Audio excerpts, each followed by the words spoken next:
ব্যস্তর আবহাওয়া আর জমিনের আবহাওয়া এক সমান নয়। হাদিসে বর্ণিত আল্লাহর বান্দা হলে আল্লাহ রব্বুল আলামিনে ব্যস্তর মধ্যে না দিয়া দুজখের শাস্তি কাটাইবা। এরা আল্লাহ রব্বুল আলামিনের কাছে আরজ করবা, আল্লাহ আমরা শুনছি জমিন নবীর তাকে উলামায়ে কেরাম তাকে যে জমিনের মধ্যে যদি কোনো বান্দা ঈমান লইয়া জমিন থেকে বিদায় হয় আর পাপ কাজ করে নেকি না করে, এর ঈমানের কারণে আল্লাহ ব্যস্ত দিব, কিন্তু বদির কারণে তারে সাজা দিব। আল্লাহ আমরার যে পর্যন্ত লম্বা সাজাওয়ার আপনি মনিব রব্বুল ইজ্জতে আমরারে বেশ দিও না। ব্যস্তর সামনে যে তা গাছ আছে তা এক গুতার তলে আমরারে জায়গা দেও। আল্লাহ মেহেরবানি করিয়া তার বন্দারে হইবা যা তোরেও গাছর নিচে জায়গা দিলাম। এই গাছের প্রবলতা এবং এই গাছের প্রকাণ্ডতা কতটুকু হাদিসে বর্ণিত। একটা গাছের মধ্যে একটা গাছের ছায়া যেটা আছে, যদি কোনো মানুষের ছায়া দ্রুত বেগে একটা গুড়ার উপরে আরোহণ করিয়া দ্রুতগামী গুড়া দিয়া যদি দৌড় আরম্ভ করে, ও যে প্লেট আছে বুঝিয়া নিবা, ও প্লেটের অপার তাকে অপার ধরিন একটা ছায়া 1000 বছর গুড়া দৌড়াইলে একটা ব্যস্তর গাছের ছায়া অতিক্রম করা সম্ভব হইত নাই। ওলা বিশাল ওলা প্রকাণ্ড ব্যস্তের একটা গাছ থাকবো। সুবহানাল্লাহ। ও ব্যস্ত থেকে আদম আইসুন আর ই ব্যস্ত লাইট যে গুইগু দুনিয়ার লাইটের হলো মাথা না তুলা কোনো তুলনা নাই। আর আইসুন গানো জমিনও আর টাইম কোন সময় আসর বাদ, এই সময় তো এমনিও সূর্যটার কিরণ আপনার ডুবু ভাব নানি, এই সময় পাওয়ারলেস থাকে না সূর্য। অনেকটা মাসলা আমরা জানা রাখা দরকার। সূর্য যে সময় পূর্ব দিকে আপনার উদিত হয় কিংবা তো পশ্চিম দিকে অস্ত যায়, এই সময় নমাজ পড়া আপনার মকরু। কি জাত মকরু বিলে মকরু তাহরিম। এই নমাজ ও সময় আপনি পড়তা পারতা নাই।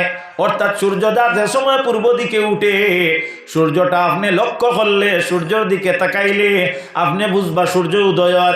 আর পশ্চিম দিকে তাকাইবা যখন সূর্যের দিকে আপনি দৃষ্টিপাত করলে চকুত কোনো অসুবিধা হইতো নাই। ওটা আপনার গড়ি ঘন্টায় পশ্চিমের সূর্যের প্রায় 22 মিনিট আপনার অস্ত যাওয়ার আগে। এই সময় আপনার জনজান নমাজও পড়তে পারতা নাই, কোনো অক্তের নমাজও আপনি কজা আদায় করতে পারতা নাই। এই সময় আপনি নফল নমাজও পড়তে পারতা নাই, ইভেন এই দিন কোনো আসরণ নমাজও আপনি পড়তে পারতা নাই। তবে একটা মাত খেয়াল করিও, আপনার এই সময় আপনার নমাজটা যারা আপনার নমাজি পাবন নমাজর অক্ত নমাজ পড়নেওয়ালা এরার লাগিয়া আদায় করা খোঁজার থাকি পালা, এগুলো এক্সেপশন। মাত খেয়াল করছেন, এটা ব্যতিক্রমী একটা মাত। আদিনে কেরাম কথাটা লক্ষ্য করি, আল্লাহ নবীর উম্মত হল। তার কারণটা কিতা?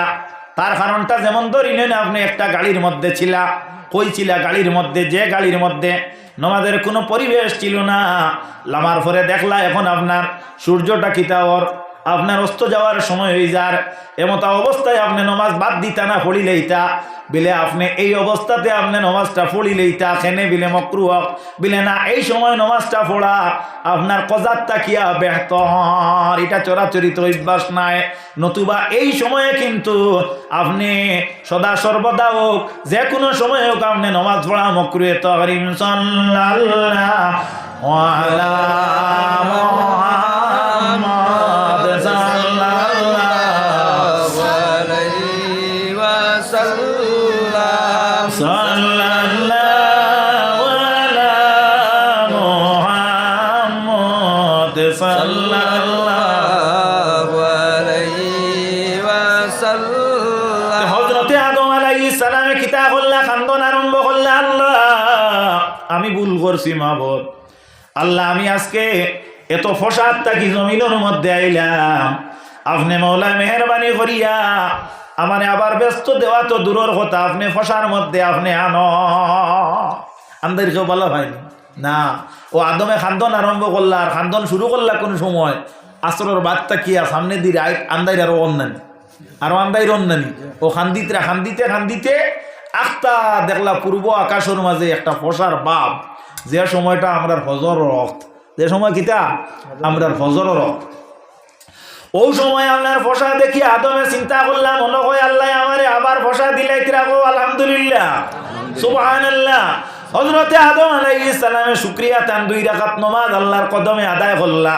লগে লগে আল্লাহ খুশি হইলা, খুশি হইয়া ফরমাইন, আদম তুমি এই 2 রাকাত নামাজ পড়ার কারণে আমি আল্লাহ খুবই খুশি, আমি তোমার সন্তান যারা আখেরি জবানার নবীর উম্মত হইবা এরানে আমি 2 রাকাত নামাজে ফরজ বানাইয়া দিয়া দিলাম। কিতাবের মধ্যে আনয় যারা মুমিন মুসলমানে এই ফজরের নামাজটা টাইমে আদায় করব বাবা, আল্লাহ রাব্বুল আলামিনে এই ব্যক্তির জিন্দেগির কোনোদিন অন্ধকারের মধ্যে রাখতা নাই।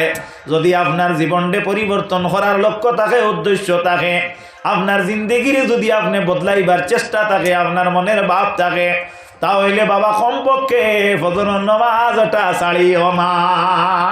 এটা ছাড়িও না, ফজরের নামাজ ছাড়িও না। আদমে আন্তারিক থাকি ফসা পাওয়ায় কিতা করছই, 2 রাকাত নামাজ পড়িছই, আর তুমিও আল্লাহ যদি তোমার জিন্দগি ফজরের নামাজ টাইমে পড়ো তাহলে তোমারও আল্লাহ অন্ধকারও রাখতা নাই। মাত বুঝাইতাম পারছি। হাজিরিনে কেরামতে যাও, আল্লাহ নবী সাল্লাল্লাহু আলাইহি ওয়াসাল্লামে ফরমায় আমার উম্মত যদি প্রত্যেক দিন যদি এশার নামাজ জামাতে আদায় করে, আমার আল্লাহ রাব্বুল আলামিনে আমার উম্মতরে গোটা 1 রাতকুর অর্ধ ভাগ সওয়াবের মধ্যে শামিল করি দে। সাহাবায়ে কেরামে আরজ করেন, ইয়া রাসূলুল্লাহ, ইয়া হাবিবাল্লাহ, বাকি অর্ধেক রাতকুর কোন মাত আছে নি? রাসূলুল্লাহ ফরমায় হ্যাঁ আছে। আমার উম্মত যদি ফজরের নামাজ বা জামাত যদি আদায় করে, আমার আল্লাহ রাব্বুল আলামিনে এই নামাজি ব্যক্তির লাগি গোটা রাত্রে ইবাদতির মধ্যে গণ্য করিলাম। আল্লাহ 2টা ওয়াক্তর কসম খাইছেন, ওয়াল ফাজরি ওয়া লায়ালিন নাস। একটা ওয়াক্ত ইয়া থাকলো ফজর, আর আরেকটা ওয়াক্তর কসম খাইছেন ওয়াল আসরি ইন্নাল ইনসানা লাফি খুসর। এই 2টা ওয়াক্তর আল্লাহ কসম খান বাবা, কথাটা লক্ষ্য করিও। হাদিসে বর্ণিত রাসূলুল্লাহ ফরমায় এই 2টা ওয়াক্তর মধ্যে আল্লাহ 2 জন ফেরেশতা আমরার খান্দু আসেন না, কেরামান কাতিবিন। এই কেরামান কাতিবিন প্রত্যেক দিন ফজরের সময় আপনার আমার ডিউটি লয়, আর এরা ডিউটি করতে করতে আপনার আসর পর্যন্ত ফরর দিন তা হয়। এই আসরের রক্ত গিয়া দেখা যায় এই 2 জন ফেরেশতারে আরো 2 জন ফেরেশতায় আপনার বদলি দেন, ডিউটিরে বদলাইয়া দেন। রাসূলুল্লাহ ফরমায় আমার উম্মত যদি 5 ওয়াক্তের নামাজ যদি নিয়মিতভাবে আদায় করে, ফজরের নামাজ যদি টাইমে পড়ে আর আসরের নামাজ যদি আপনার টাইমে পড়ে, আল্লাহ রাব্বুল আলামিন আসরের নামাজে আমরা গুরুত্ব সহকারে পড়ার লাগি কোরআন শরীফের মধ্যে আল্লাহ নির্দেশ দেন, হাফিজু আলাস সালাতি ওয়াস সালাওয়াতিল উসতা। এই সালাওয়াতিল উসতা দি মুরাদ হইয়া থাকলো কি আপনার আসরের নামাজ।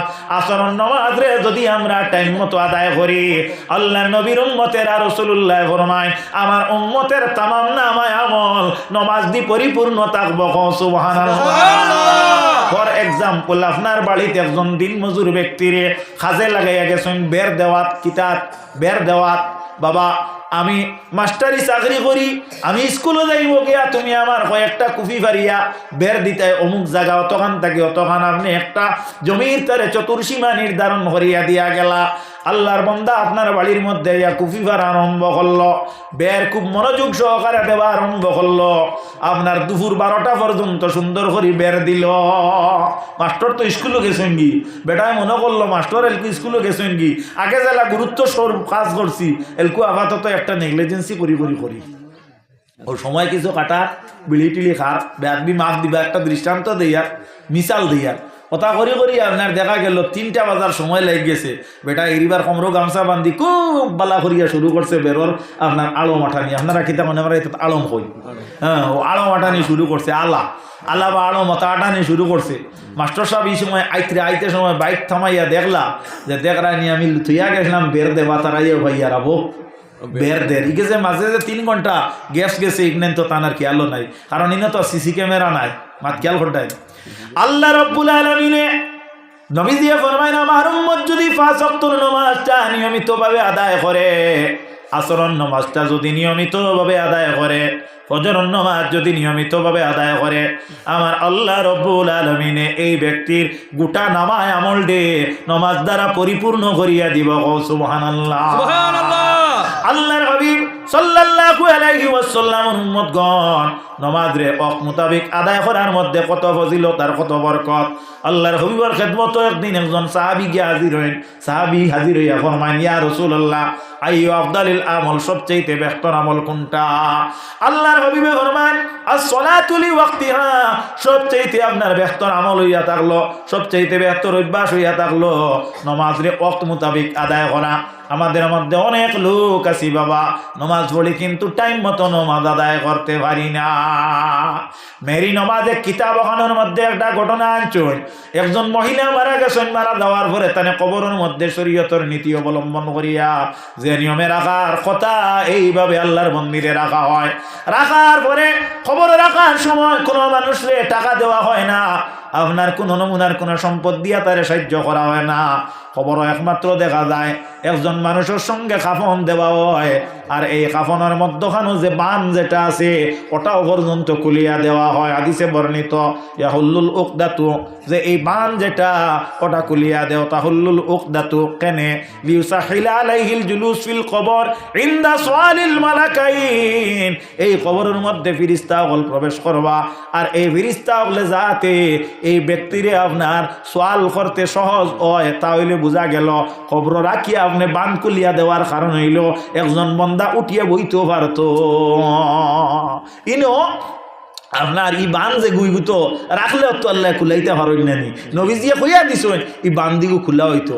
তে রাসূলুল্লাহর উম্মত তখন আমার মূল মকসুদ হইয়া থাকলো খবর দুইজন ফেরেশতা আইবা, তার নে মালাকান, এই দুইজন ফেরেশতা ইয়া প্রবেশ করবা। রাসূলুল্লাহ এর বর্ণনা দেন, এই ফেরেশতাগুলোর আপনার চক্ষু থাকবো নীল রঙর, নীল রঙর। আপনার কোনো মানুষ চোখ দেখলে মানে ডরাইব নি না, খুশি হইব। আপনারা কুয়া চাই ডরাইব না, ডরাইব না।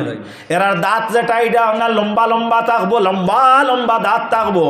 এরা খবরের মধ্যে হাবাইবা মানির ভরে খবর আইয়া জিকাইবা, মার রব্বুকা, তোমার রবকে, ওমা দিনুকা, তোমার ধর্ম কিতা।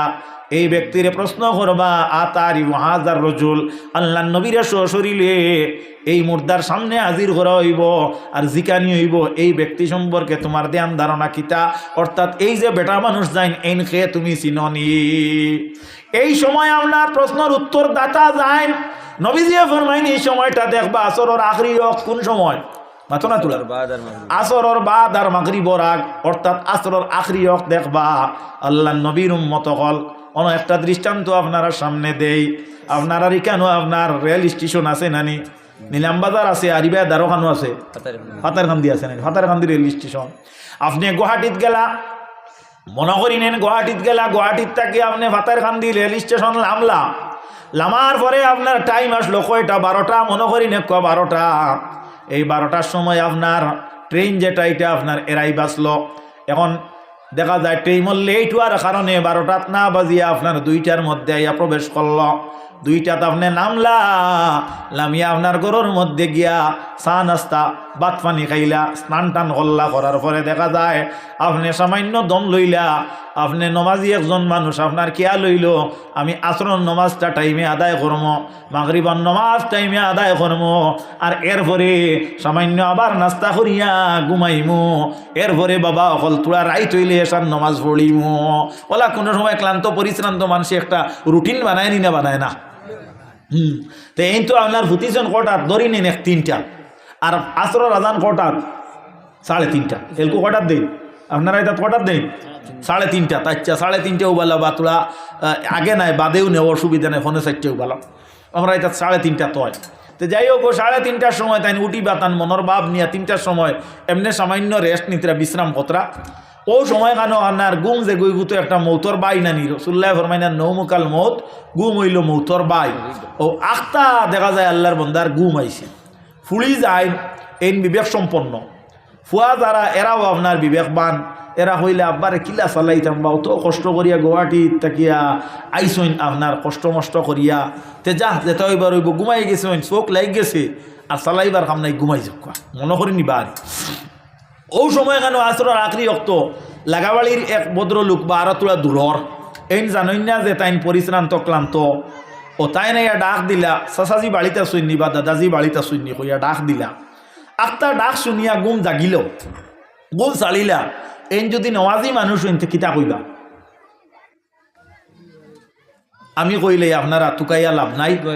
নমাজি মানুষ যদি অন্তে কইবা দোয়াই আল্লাহ দি তুমি ডাকায় বড় ভালো হয়েছে রে বা নাতি বা বাতিও যা বইয়া আমার নমাজ বাকি রয়েছে আল্লাহ মাগরিবর রক লাগি যান আমি আসর নমাজ খান মাতো না তোলা মাত বুঝা যান না। হ্যাঁ আমি এক কাম করি আসর নমাজ খান ফড়ি যাই।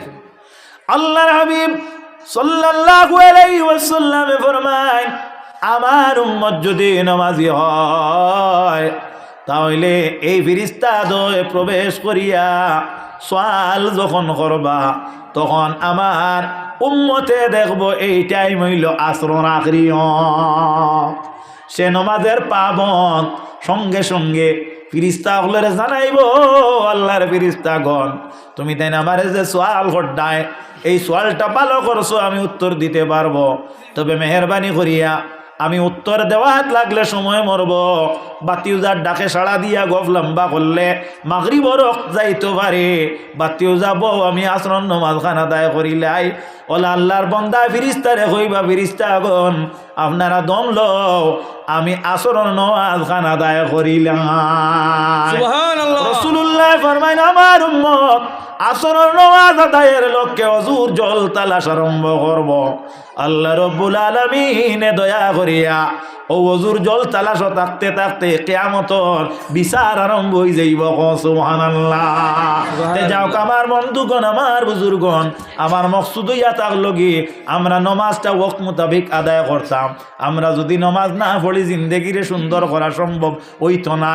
নমাজ সবচেয়ে যত ইবাদত আছে অত ইবাদতের মূল, আর নমাজ হইয়া থাকলো আল্লাহর জিকিরের মধ্যে সর্বোচ্চ জিকির। ওয়া মা আলাইনা ইল্লাল বালাগ ওয়া আখিরু দাওয়ানা আনিল হামদুলিল্লাহি রাব্বিল আলামিন।